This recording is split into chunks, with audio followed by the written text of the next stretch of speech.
नासिक में जारी सिंगस कुंभ की तैयारियों के बीच महाराष्ट्र में गोदावरी नदी के प्रदूषण का मुद्दा गरमा गया है।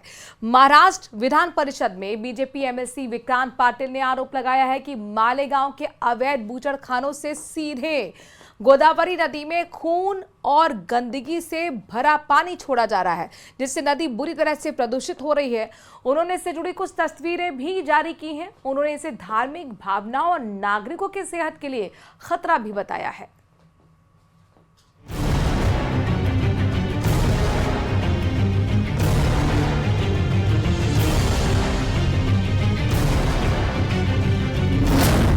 नासिक कुंभ से पहले बूचड़खानों के खिलाफ मोर्चा।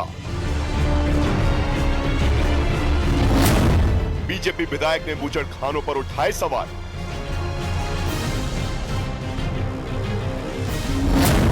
बूचड़खानों पर एक्शन लेगी महाराष्ट्र सरकार।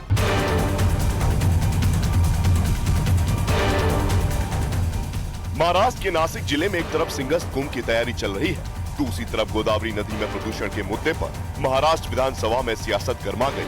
महाराष्ट्र विधानसभा में बीजेपी एमएलसी विक्रांत पाटिल ने आरोप लगाया कि मालेगांव के अवैध बूचड़खानों से सीधे गोदावरी नदी में खून और गंदगी से भरा पानी छोड़ा जा रहा है, जिससे नदी पूरी तरह प्रदूषित हो रही है। बूचड़खानों से गोदावरी नदी कितनी प्रदूषित हो चुकी है, उसके सबूत भी बीजेपी एमएलसी ने दिखाए।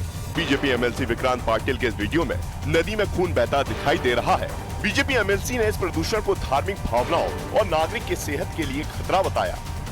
फोटोग्राफ सभागृहासमोर ठेवतो की ज्यामध्ये नद्यांच्या पाण्यांमध्ये रक्त मिश्रित पाणी येत आहे। मी हे पटलावरती सुद्धा देतो, हे सगळे फोटोज आहेत। मी पेन ड्राइव्ह आपल्याला या ठिकाणी देणार आहे। या ठिकाणी मला मंत्री महोदयांना स्पेसिफिक मागणी आहे की मालेगावचा हा प्रश्न आहे आणि नाशिकच्या कुंभमेळ्याच्या अनुषंगाने प्रश्न आहे, त्यामुळे इथल्या अनधिकृत कत्तलखान्यांवरती कारवाई कधीपर्यंत होईल सभापतीमध्ये हे जर स्पेसिफिक आलं। महाराष्ट्र में बीजेपी और शिवसेना की सरकार है और बीजेपी के एमएलसी ने ही आरोप लगाए, जिसके बाद महाराष्ट्र के उद्योग मंत्री उदय सामंत ने गोदावरी नदी को आस्था का प्रतीक बताते हुए मामले की जांच और दोषियों पर कड़ी कार्रवाई का भरोसा दिया। की अनधिकृत कत्तलखान्यावर कारवाई करण्याचे निर्देश दिलेलेच आहेत, ते कदाचित द्यायची देखील आवश्यकता नाही, कारण ते नियमामध्येच ते आहे, परंतु तशा पद्धतीने अधिकारी करत नसतील तर आज सभागृहात ते निर्देश दिले जातात। भले ही उद्योग मंत्री कार्रवाई का भरोसा दे रहे हो, इसके बावजूद बीजेपी विधायक ने साफ कर दिया है कि वो इतनी आसानी से इस मसले को छोड़ने वाले नहीं हैं। कोई लोग वैसे ही खून भरा पानी वैसे ही छोड़ते होंगे तो ये हमारे आस्था को पोषने वाली ठेस है, और इसलिए बहुत सारी तकरारें प्रशासन के पास इस विषय में गई है। आज इस विषय की लक्ष्यवेधी हमने विधान परिषद में उपस्थित की और उस माध्यम से हमने कहा कि जो अनधिकृत कत्तलखाने हैं इन पे त्वरित कार्रवाई होनी चाहिए, और कार्रवाई मतलब क्या, तो इन्हें बंद करने का काम होना चाहिए, और जो लोग इन्हें चला रहे, जो व्यावसायिक है, उनके ऊपर गुना दाखिल होना चाहिए कि जिस माध्यम से एक मैसेज सेट होना चाहिए।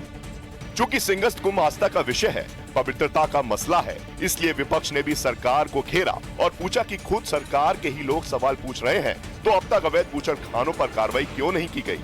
बीजेपी नेता विक्रम पाटिल ने मुद्दा उठाया है कि गोदावरी नदी में स्लॉटर हाउस के गंदगी और ये खून जाते हैं वो बंद होने चाहिए पूरी तरीके से, कोई कुंभ आने वाला है। पहली बात तो ये अगर हो रहा है तो फिर सरकार सोई है क्या?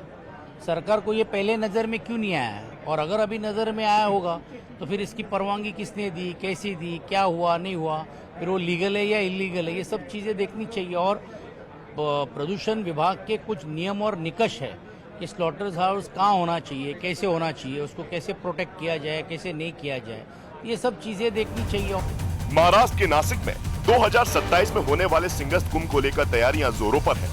अमृत स्नान और प्रमुख पर्वों की तारीख निश्चित कर ली गई है। इस बार कुंभ में 3 शाही स्नान और 45 कुंभ स्नान होंगे, और इन्हीं तैयारियों के बीच गोदावरी नदी में प्रदूषण होना, खून बहने का वीडियो सामने आना सरकार के लिए सबसे बड़ी टेंशन है।